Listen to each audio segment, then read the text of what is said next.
Pelepasan distribusi logistik pemilu Kota Ambon berlangsung Senin 12 Februari 2024 di Gedung Sport Hall Karangpanjang Ambon yang selama ini dijadikan gudang logistik oleh KPU Kota Ambon.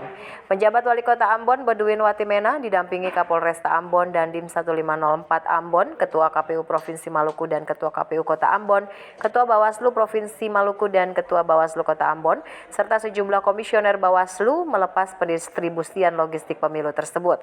Distribusi logistik pemilu 2024 berupa kotak suara ini diangkut menggunakan mobil truk.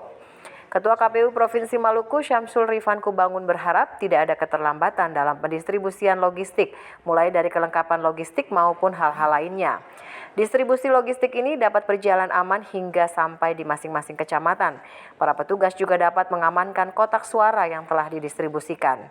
Kapolresta Ambon, Kombes Pol Driano Andri Ibrahim menghimbau masyarakat untuk bersama mengawal pesta demokrasi 5 tahunan ini, sehingga pelaksanaan pemilu di Kota Ambon dapat berlangsung aman dan terkendali.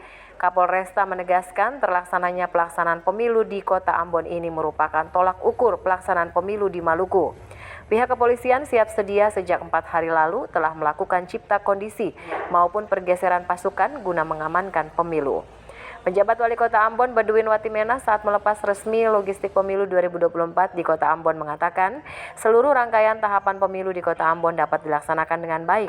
Seluruh masyarakat bertanggung jawab terhadap kesuksesan pemilu karena pemilu ini bukan hanya menjadi tanggung jawab KPU, melainkan tanggung jawab seluruh stakeholder yang ada. Pemerintah Kota Ambon memberikan apresiasi kepada KPU Kota Ambon yang telah melaksanakan tahapan pemilu hingga saat ini dan berjalan dengan baik. Distribusi logistik pemilu ini dilakukan untuk 4 kecamatan, yakni Kecamatan Lei Timur Selatan, Baguala, Teluk Ambon, dan Kecamatan Sirimau.